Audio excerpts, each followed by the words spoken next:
Hapa kusiingie mtu katikati.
Est-ce que nous pouvons savoir l'objet de votre marche de séjour? Merci, nous sommes l'INC, parti cher à l'honorable Vital Kamerhe. Je suis le porte-parole de l'INC, M. Désiré Koubouya. Nous sommes sur la rue aujourd'hui, nous avons manifesté pacifiquement. On a été encadré par la police, coup de chapeau aux autorités locales. Nous sommes venus manifester notre amour, notre solidarité vis-à-vis de l'honorable Vital Kamerhe. Cette fois-ci, nous croyons que la justice va dire les droits et notre président va retrouver sa liberté. Il a donné, il a bousillé toute sa jeunesse en servant la nation. Ce n'est pas aujourd'hui qu'on peut lui payer en monnaie de singe. Et à chaque époque, il y avait des prophètes dans la Bible. Et nous croyons qu'aujourd'hui, Vital Kamerhe est le prophète politique pour cette nation. Lorsqu'il était encore là, il n'y avait pas de guégués dans les institutions. Il n'y avait pas de coups bas dans les institutions. Il n'y avait pas d'insécurité comme nous le voyons aujourd'hui. Et même les taux de dollars, ça nous a fait aussi du mal. Je ne veux pas dire que M. Vital Kamerhe détient la baguette magique de la politique congolaise, mais au moins, c'est un homme intelligent et il a mis son intelligence au service de la nation. Et nous avons vu que le pays commençait à prendre un élan. Et c'est tout le monde qui avait besoin de suivre les informations du pays parce qu'il y avait les changements. Et si nous clamons l'état de droit, Vital Kamerhe n'est pas le cobaye de l'état de droit pour que ça soit sur son corps qu'on va l'essayer. Nous avons vu le procès 100 jours. Dans les dossiers qui opposent Soko, qui est 100 jours et quelque chose. Mais ils sont tous relâchés.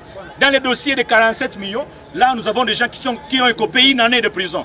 Et dans les procès là, on n'a même pas trouvé de preuves. Lui, on lui a donné 20 ans de prison. Ça, c'est un procès politique.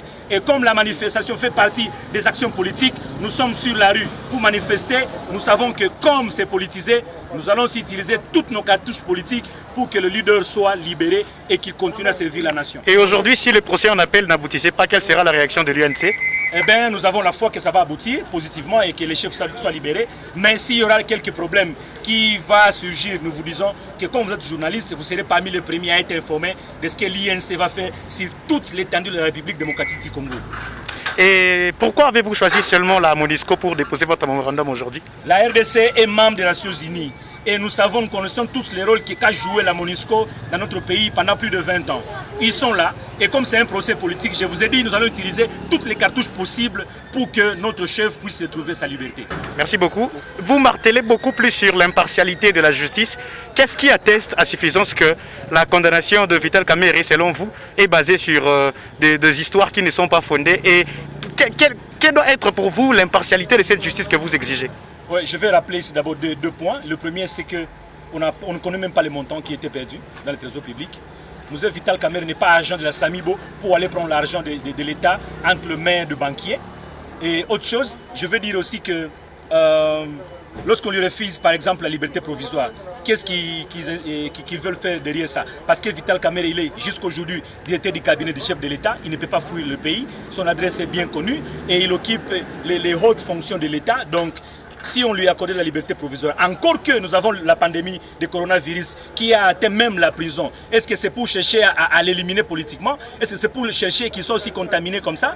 Donc nous demandons, nous croyons que la justice doit faire son travail et nous croyons encore en cette justice parce que c'est ce qu'a dit mon chef hier. Il a dit, si j'ai gardé ma barbe comme ça, c'est parce que je garde encore la foi sur la justice. Donc nous voulons, comme l'audience se trouve en second degré, nous demandons que la justice soit faite, qu'on puisse demander tous ceux qui ont touché à l'argent de l'État, qu'on puisse montrer avec les documents à l'appui et qu'ils nous montrent aussi là où Moussa Kamerhe a touché cet argent. Mais s'il n'y a pas de preuves, mais mon cher, c'est un procès pénal, il faut qu'il y ait des preuves palpables. Ce n'est pas sur base de supputations, de rumeurs qu'on doit arrêter une personne.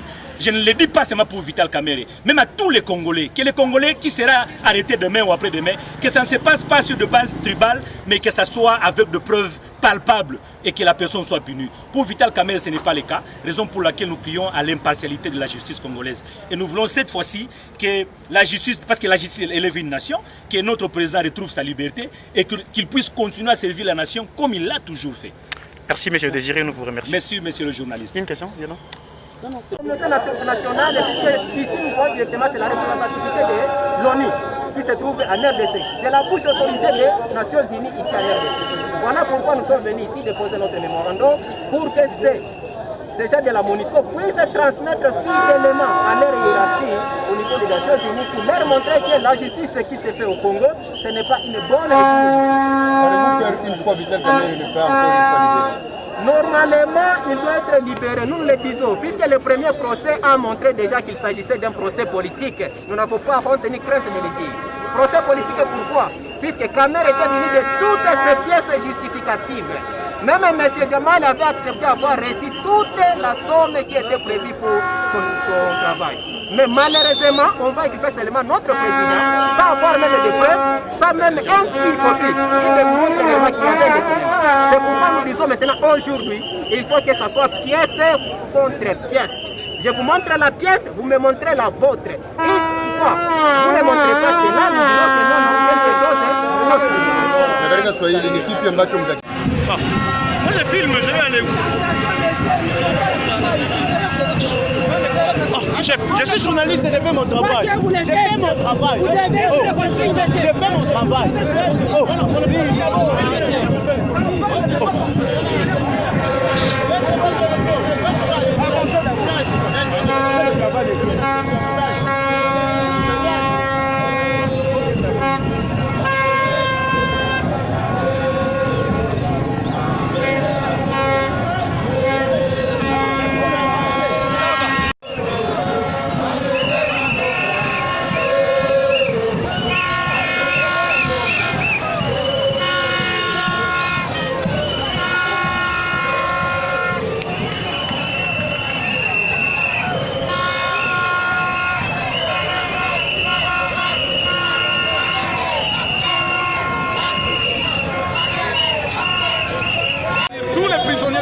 démocratique du Congo qui sont gardés en prison sans des preuves de leur fausse, sans des preuves de pourquoi on les arrête.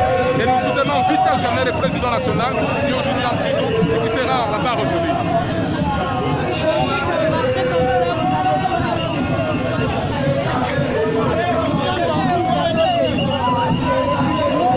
C'est un moment particulier.